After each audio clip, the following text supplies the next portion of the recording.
Rolex 24 at Daytona. This is the arena where the world's top drivers and teams face off in a grueling 24-hour race, testing their limits on one of America's most iconic superspeedways. It's a place where skill, speed, and strategy collide. Fans gather from around the world, a chance to root for their favorite cars and drivers. It's more than just a race. It's a celebration of motor racing at its most intense. Last season introduced the revolutionary GTD Class, hybrid prototypes. This season, the spotlight shifts to GTD cars, race cars based on production-based sports cars from the street. Known for its competitive field and tactical racing, the GTD classes are set to deliver a showdown in 2024, proving that endurance racing is as much about strategy and resilience as it is about speed. At the Rolex 24, every lap is a story. Every hour a chapter in a day-long saga of racing under the Florida sun and stars. Welcome to the Rolex 24 at Daytona, where legends are born and racing dreams are realized or shattered in the blink of an eye.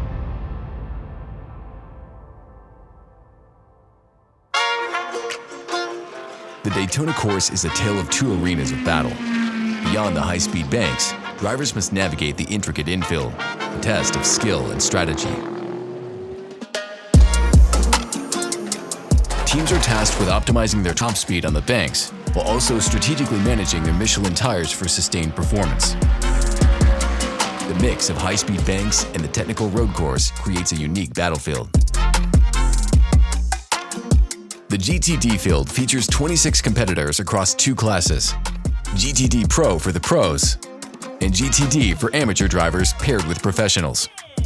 11 top car brands battle it out, all on the same Michelin tires, including Ferrari, McLaren, Porsche, Corvette, Ford, Acura, alongside Aston Martin, Lexus, Lamborghini, BMW, and Mercedes. Each brings unique power and style to the track. There was a lot of deserved hype around GTP last year. For me, every year the story's GTR. Having a good race doesn't mean anything anymore. I mean, you got to be perfect to have success in this class. The crazy thing about 2024 GTD Pro, we've got factory Fords back for the first time in about 4 or 5 years. We've got Corvette here with brand new cars. We obviously have the oldest car in the class right now, but the advantage of that is, and we know that there's typically not going to be a lot of surprises. GTD Pro is extremely competitive. There's a huge amount of manufacturers, super strong and experienced drivers. Left-handed. Oh, like me.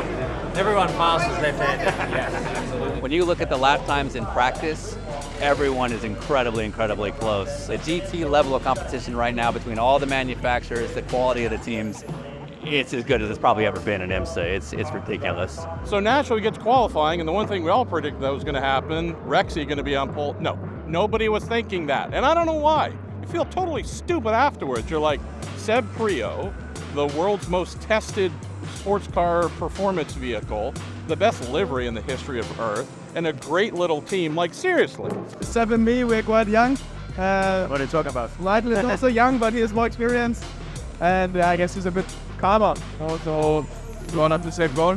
Yeah, good experience here. He's won this race before and should be good to it. In the end of the day, you want to shine, you want to do well, and you want to have some people rooting for you, and that's just a great feeling.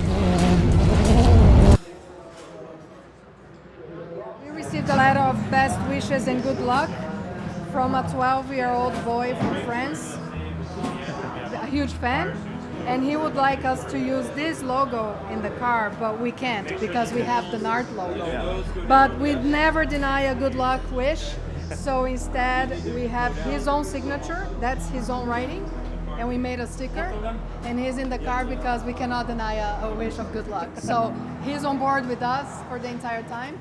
And hopefully we have something happy to report to him. Every car in GTD will run the same new Michelin tire compound. Also for 2024, 17% fewer tires will be provided to teams, part of IMSA's and Michelin's new sustainability initiatives for the sport. That's also an added challenge for team strategists by design. Teams can't just always put fresh tires on the car every stop. They need to know when and when not to double stint the Michelin tires to maximize track position. those who play their cards right will win one of the most prized possessions in motorsports. I've been extremely fortunate to win this 5 times. This is the first one. This stays with me. The others I've given away to a lot of people that have helped me out through the years. Standing second on the podium that close to one of the Rolex watches that your competitors are getting is tough to do. So this is an all-out affair.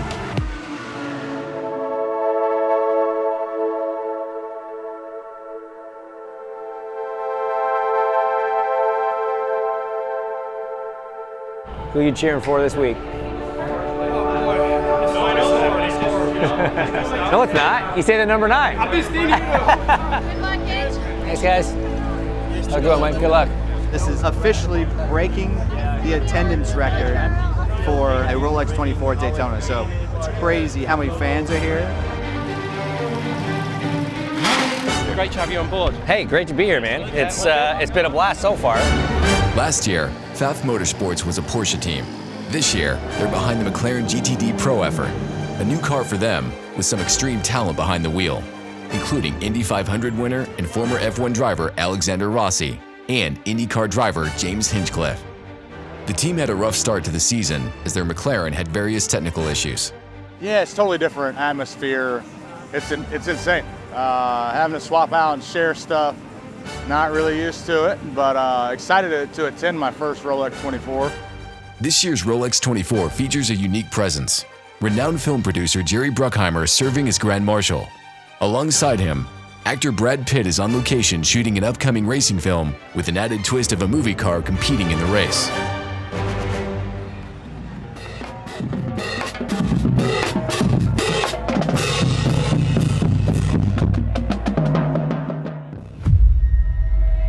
The largest crowd ever assembled for the Rolex 24 at Daytona. It's going to be an eventful and entertaining day of racing ahead. Now we've got the GTD start coming.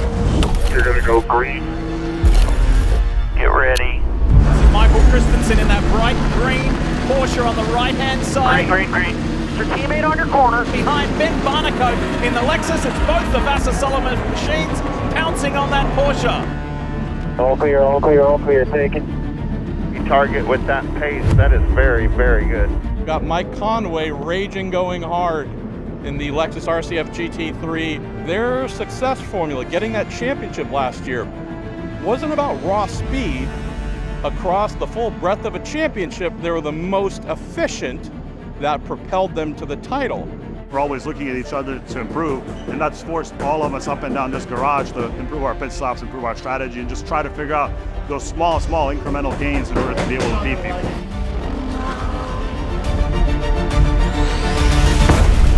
Dennis Anderson gets turned around there, but the consequence is big. Full course yellow, so safety car. Mike Conway had nowhere to go. So sorry guys, I don't know where to go. They just got in front of me. The jug man, I'm sorry. You're pushing fluid, now you're pushing fluid. Make sure the engine's off, engine off.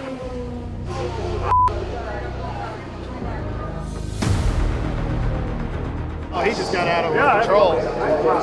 He just couldn't drive. There's nothing you can do. You guys start going for the radiator and stuff, I'll have Cato look at suspension while you're doing that. That Vassar Sullivan car taking a big hit set them back massively. So in the garage for quite some time. Yeah, Lexus, one of the big players we thought in GTD Pro, out of real contention far too soon. 2024 brings unusually warm weather to the Rolex 24, an added variable for teams when trying to manage the new Michelin tire allocation. Our main concern, with this heat is just how the drivers are running, track temp, as well as how hard they're running too. The teams are really good about keeping on top of their telemetry, their pressures, their temperatures. We haven't seen any drastic issues on these tire sets, and that's what we're happy with.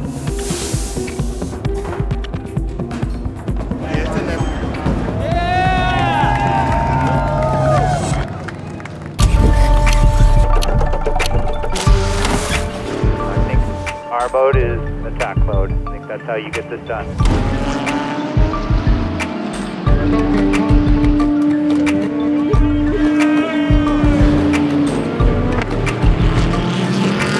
The racing here is awesome. There's so many cars, and there are still some amazing things to be seen out there.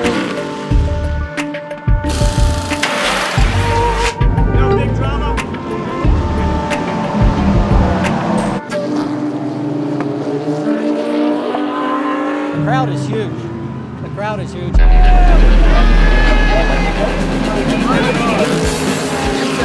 Best fan experience. Go Corvette Cadillac! It's f***ing awesome. And they have the best racing. No better place to be in the Daytona. We haven't lost driver. It's working very nicely right now.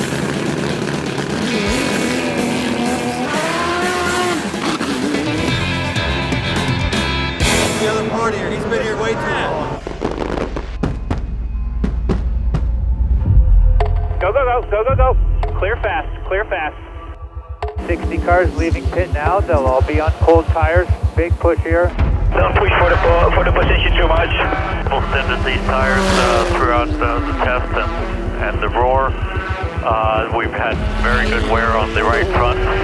It can easily do 2 stints. The leader's pitting, and that's when our window to get lucky opens. The final hours of a 24-hour race are where the story comes into focus. 3 cars battle for the top step in GTD Pro: the Rexy Porsche, the Risi Ferrari, and the Paul Miller BMW. Tires are looking good right now. We're seeing a lot of left-right rotations to help them meet the new allocations for this year. Into the dawn hours, the new challenges of having fewer sets of Michelin tires adds new complexity to team strategy. Don't strip them. If we have to put them back on the car, we don't want to put that other set on the car. As Risi fights for the win, the crew behind the wall has to make critical decisions to assure fresh rubber is on the car in the final stint. Their ability to manage double stint tires throughout the night pays dividends, but not without a moment of confusion. You have a set on 20, you have not out. That concern is quickly resolved. Another example of endurance for the mind, not just the hardware. Corvette's efforts in GTD Pro with their new car are cut short as they battle various problems, including an oil leak that puts them into the garage. An hour and 30 minutes to go. And then, after a flawless race, the BMW of Paul Miller Racing runs into a brake issue. There's a lock-up issue, big front-end problems with that braking. They're forced to change rotors and pads during a quick pit stop, but in the process, damage a brake line. An additional pit stop cuts their hopes for a win. The white flag is out, 1 lap to go. This is extraordinary. We promised you 24 hours and we've got more drama at the end of the race as well. Hopefully we have something happy to report. Racing competition, Ferrari GTD Pro. In the GTD Pro class, the number 62 Ferrari 296 GT3 of Team Risi Competizione emerges victorious. Racing at Daytona since 1998, the Houston-based team collects their Rolexes in the winner's circle. In the GTD class, it's an emotional victory for the number 57 Mercedes at Windward Racing. Fighting back after a low qualifying position with a come-from-behind effort, surviving a late yellow flag, the team takes their second win at Daytona.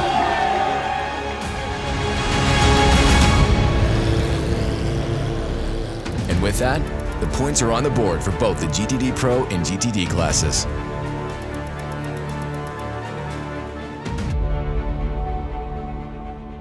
And on the next Win the Weekend, the GTD field heads to the bumpy surface of Sebring for a grueling 12 hours.